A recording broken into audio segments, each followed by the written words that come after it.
Você é capaz de imaginar como seria viver sua vida inteira, confinada em uma pequena caixa mecânica, uma grande o suficiente apenas para caber o seu corpo. E se você não pudesse se mover, comer ou até mesmo respirar sem essa máquina? Isso parece mais um pesadelo, não é mesmo? Bem, para Paul Richard Alexander, isso não é apenas um sonho ruim, e sim a própria realidade de sua vida. Desde 1952, Paul teve que passar cada momento de sua vida preso dentro dessa máquina. Mas como tudo isso realmente aconteceu? Bem, para descobrir a resposta, vamos dar uma olhada na vida de um homem que está preso em uma máquina há quase 70 anos.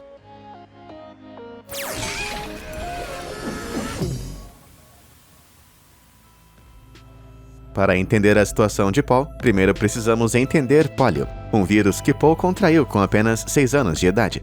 A pólio, que é a abreviação de poliomielite, é uma doença com um risco de vida que pode infectar a medula espinhal de uma pessoa. Em casos mais graves, isso pode causar paralisia, onde os pacientes simplesmente não conseguem mover partes do corpo e ficam incrivelmente fracos. Essa condição aterrorizante afeta cerca de 1 em cada 200 pacientes, deixando muitos com fraqueza muscular progressiva, membros irreversivelmente enfraquecidos e deformidades nas articulações. Por mais assustador que pareça, essas pessoas, na verdade, são sortudas, pois uma paralisia tão extrema pode afetar os músculos a ponto de os pacientes não conseguirem mais andar, comer ou até mesmo respirar por conta própria.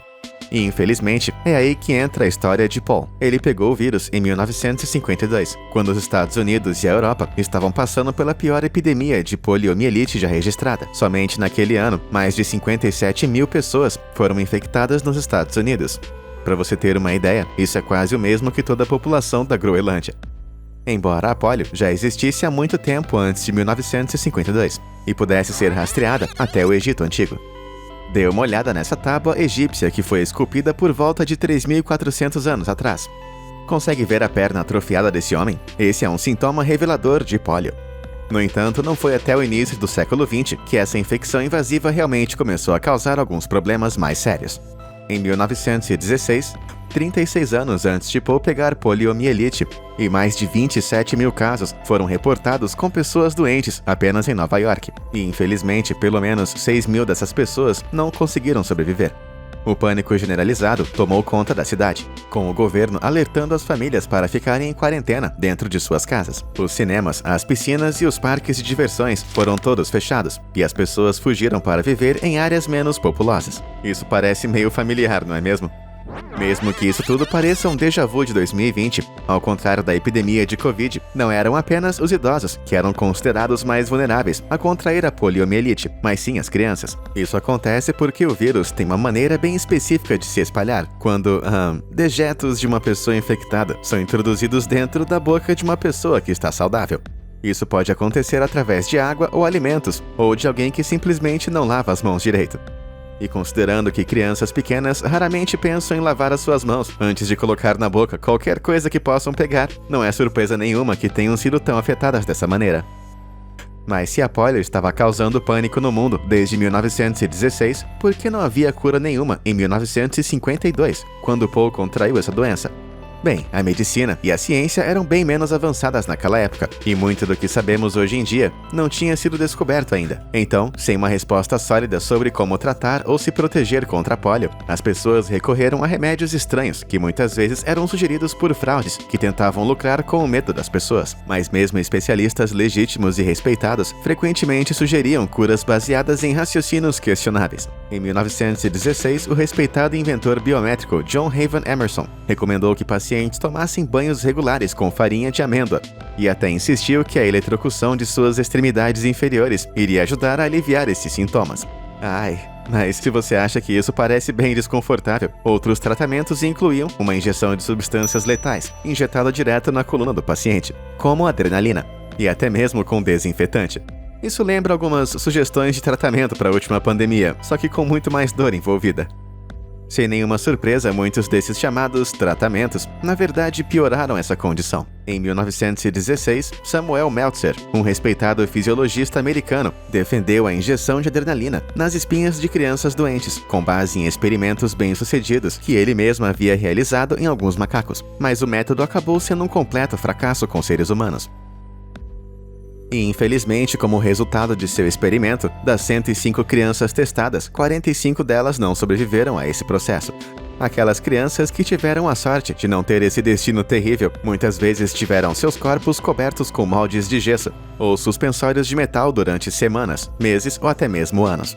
Embora fossem pesados e meio desajeitados, os gessos e órteses eram vitais para apoiar as partes do corpo enfraquecidas pela polio, enquanto ajudavam as crianças a se recuperarem. Ficar confinado a esses moldes e ter que passar semanas sozinho e paralisado em um hospital foi uma experiência compreensivelmente bem assustadora. Um garoto de 5 anos de idade, que estava paralisado do pescoço para baixo, se lembra muito bem de um encontro aterrorizante com uma vespa. Ele estava deitado em sua cama de hospital e incapaz de se mover, quando de repente ouviu um zumbido do outro lado da sala. Ele não tinha como fugir, ou mesmo mover um lençol sobre sua cabeça. Só havia uma coisa a ser feita. Ele apenas podia assistir enquanto a vespa zumbia cada vez mais perto, e mais perto, e mais perto. Mas nem tudo foi tão negativo assim. Em 1928, o higienista Philip Drinker e o fisiologista Louis Shaw se uniram na Universidade de Harvard para formar um supergrupo de combate à polio. Juntos, eles criaram a primeira máquina para trazer eficazmente os pacientes com poliomielite mais severamente afetados, ou pelo menos manter eles vivos por tempo suficiente até se recuperar. Porque nos casos mais severos, como o de Paul Alexander, os pacientes ficavam paralisados a tal ponto que não podiam nem mesmo usar os próprios pulmões. Mas o dispositivo que Drinker e Shaw criaram inflava e esvaziava os pulmões de qualquer um que sofresse de poliomielite. A primeira máquina que eles fizeram usava 2 aspiradores de pó, movidos por um motor elétrico, para sugar o ar de uma caixa de metal selada, que era grande o suficiente para um paciente. Isso reduziu a pressão do ar no interior, forçando a cavidade torácica do paciente a se expandir para preencher o vácuo, enchendo os pulmões de ar. Em seguida, os aspiradores eram invertidos, bombeando o ar de volta para a caixa e aumentando a pressão do ar, forçando os pulmões a esvaziar e empurrando o ar para fora. Essa máquina milagrosa foi chamada de respirador de Drinker, mas era mais simplesmente conhecida como pulmão de ferro. Após alguns ajustes, o design original foi aprimorado, usando um conjunto de foles em vez de aspiradores de pó. Drinker também experimentou o conceito de um ventilador para várias pessoas, transformando uma sala inteirinha em um grande pulmão de ferro, que podia acomodar até 4 pacientes e tinha espaço suficiente para uma enfermeira se movimentar e cuidar das crianças. Mais tarde, em 1931, John Haven Emerson, sim, o mesmo homem que recomendou eletrocução e banho em farinha de amêndoa para curar a doença, por incrível que pareça, fez algumas melhorias no pulmão de ferro. A máquina de Emerson era mais silenciosa, mais eficiente e mais barata, por apenas $1.000. Isso era simplesmente menos que metade do custo da outra máquina, mas ainda assim era muito dinheiro, custando o equivalente a $17.500 depois da inflação nos dias de hoje. Por conta desses preços elevados, os hospitais tiveram problemas para comprar pulmões de ferro suficientes para suportar o grande número de crianças afetadas pelo vírus. Alguns hospitais foram obrigados a fazer suas próprias máquinas improvisadas, como essa da década de 40, que, como você pode ver, tinha um fole bombeado manualmente. Parece mais um dispositivo de tortura do que um dispositivo médico.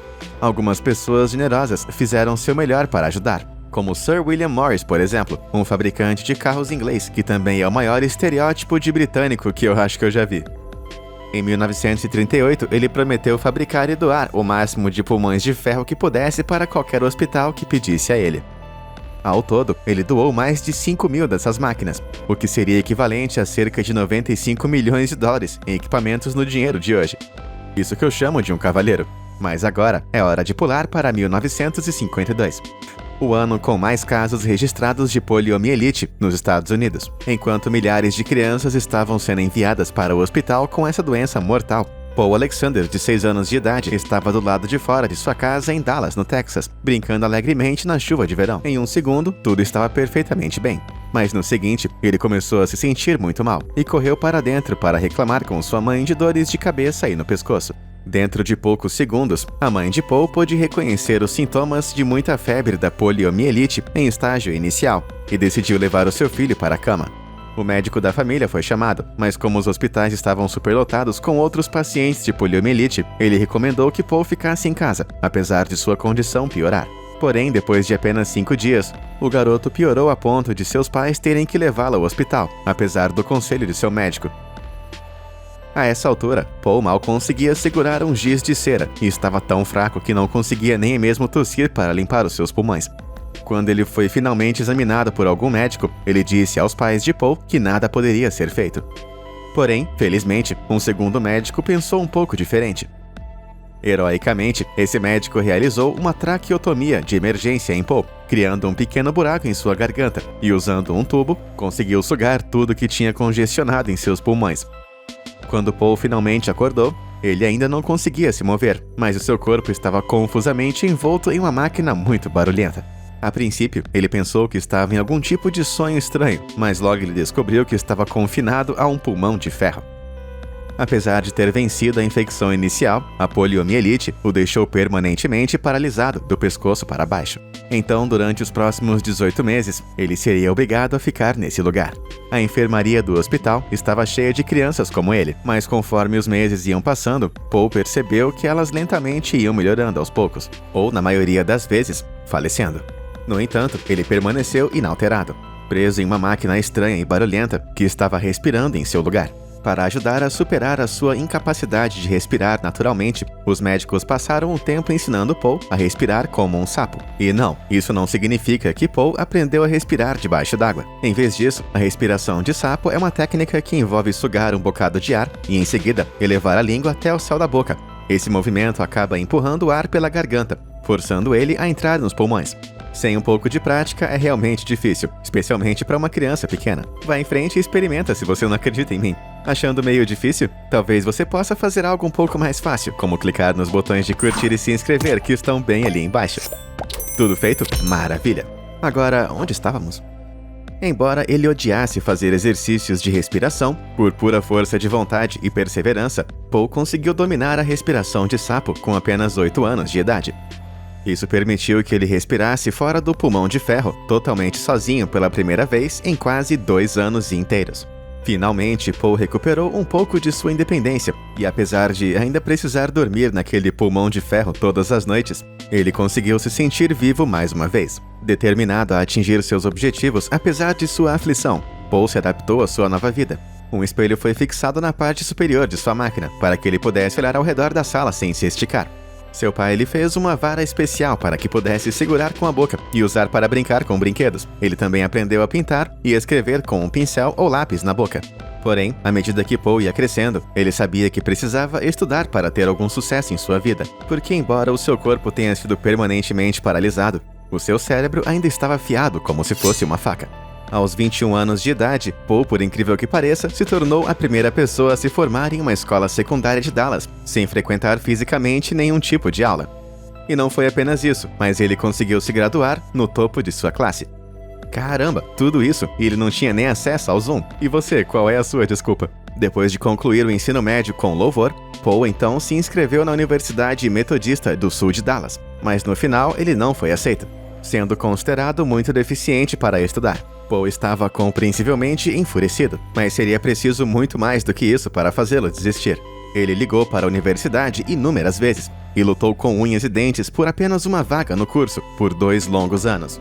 Mas eventualmente a universidade acabou cedendo, e ele foi então aceito para estudar economia e finanças.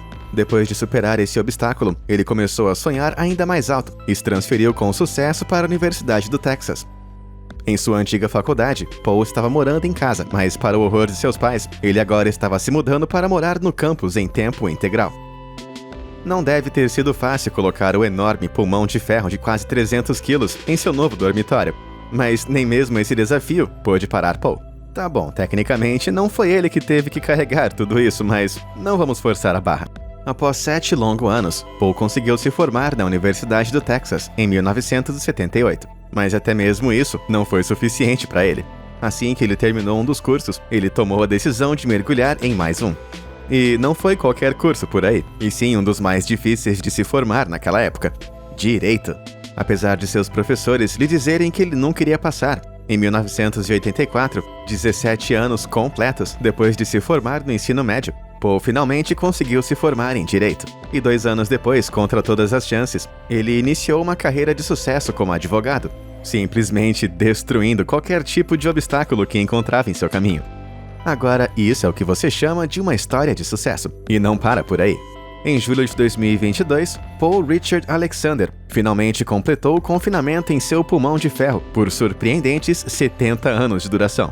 Em uma idade avançada de 76 anos, ele continua confinado a essa máquina em tempo integral. E é dentro dessa máquina que ele come, bebe, dorme e até mesmo trabalha. Mas ele simplesmente se recusa a deixar essa situação derrubá-lo de qualquer maneira, ao ponto dele se tornar uma inspiração global. No ano de 2014, ele teve a honra de ser aceito no Rotary Club, que é uma organização global de serviços que está trabalhando em projetos para ajudar a erradicar a polio de uma vez por todas. And congratulate you on choosing to serve alongside us. And by applause, all right. Por mais que ele pareça muito feliz, a sua vida veio acompanhada de inúmeros desafios. A máquina em que Paul reside agora foi na verdade reformada, pois a sua máquina original começou a falhar no ano de 2015. As peças sobressalentes estão fora de produção há décadas, pois ninguém esperava que alguém que precisasse de um pulmão de ferro iria viver tanto quanto Paul conseguiu viver. Porém, para a sorte de Paul, ele tem um amigo incrível que ajudou ele a postar esse vídeo no YouTube, onde ele pede por ajuda. Felizmente, um engenheiro heróico veio ao socorro e forneceu a Paul tudo o que ele precisava para continuar vivendo sua melhor vida da melhor maneira possível. Desde então, Paul, por incrível que pareça, passou a alcançar ainda mais objetivos. Enquanto ele trabalhava como advogado, ele recentemente terminou um empreendimento de 8 anos para escrever o seu livro de memórias, chamado The 3 Minutes of a Dog, lançado em 2020. Porém, o mais incrível de tudo é que ele foi capaz de escrever tudo aquilo usando apenas uma vara em sua boca para poder digitar em um teclado. Fala sério, quão incrível esse cara é! Embora Paul não seja a única pessoa a superar polio e viver para contar a história. Mais notoriamente, o 32º presidente dos Estados Unidos, Franklin D. Roosevelt, foi diagnosticado com poliomielite em 1921, aos 39 anos de idade. Ele não era mais capaz de andar sozinho, sem o uso de órteses ou muletas, e às vezes usava uma cadeira de rodas para se locomover. Porém, assim como Paul Alexander, ele não deixou a sua deficiência impedi-lo. Ele foi eleito em 1933 e é o único presidente dos Estados Unidos a cumprir mais do que 2 mandatos por completo. E é claro que ele não deixou esse tempo ser desperdiçado. Em 1938, ele liderou o movimento da América para combater a polio de vez por todas. Foi então que ele decidiu criar a Fundação Nacional para a Paralisia Infantil. E ao fazer isso, ele realmente ajudou a desenvolver a primeira vacina contra a poliomielite do mundo. Usando seu poder presidencial, Roosevelt apelou ao público por doações para pesquisar uma vacina contra a poliomielite. Então, a famosa personalidade da TV, Ed Cantor, disse brincando à nação para enviar apenas 1 centavo cada pessoa para a Casa Branca e ajudar na causa. Para a surpresa de Roosevelt, a Casa Branca foi inundada com correspondências, e eles receberam uma quantidade incrível de 2.680.000 centavos. Isso seria mais do que 5 milhões de dólares nos dias de hoje pós-inflação, que Ed Cantor inteligentemente cunhou como The March of Dimes. Mas com todo esse dinheiro, ninguém parecia ser capaz de chegar mais perto de produzir a lendária vacina contra a poliomielite. Anos foram se passando, a Segunda Guerra Mundial veio e se foi, a Guerra Fria começou, e no entanto, a cada ano a polio continuava sendo uma incrível ameaça constante. Mas a March of Dimes continuou mesmo assim, arrecadando cada vez mais dinheiro para encontrar uma vacina a cada ano que se passava. As pessoas estavam tão determinadas a vencer esse vírus mortal que um arrecadador de fundos em específico, com o nome de O'Connor, levantou incansavelmente $500 milhão para a causa. Isso são tantas moedas que, se você alinhasse todas elas, você teria que andar, nadar e escalar toda a circunferência da Terra inteira, mais de 2 vezes para conseguir fazer todo o percurso. Eu tô ficando cansado só de pensar nisso. Mas quando 1952 chegou e o mundo estava no meio da pior epidemia de poliomielite já registrada, as pessoas estavam muito cansadas. Doações após doações foram feitas nos últimos 14 anos e ainda assim nenhuma cura pôde ser encontrada. Mas foi então que um homem conhecido como Jonas Salk entrou em cena. Ele liderava a pesquisa sobre o esforço de The March of Dimes desde 1949, mas em 52 ele teve um grande avanço. Ao realizar alguns testes em macacos, ele descobriu que aqueles que ele havia injetado com uma nova fórmula ficaram subitamente imunes a esse vírus. Sem perder nenhum tempo, Salk começou a testar a sua vacina em um grupo com 43 crianças. E depois que tudo correu como planejado, em 1953, ele também vacinou seus próprios filhos. Ele estava obviamente confiante em si mesmo. Infelizmente, essa vacina chegou apenas alguns meses atrasada para ajudar o pobre Paul Alexander, mas mesmo assim, essa vacina pôde salvar milhares de outras vidas. Em 1954, Salk lançou o maior teste de vacina de todos.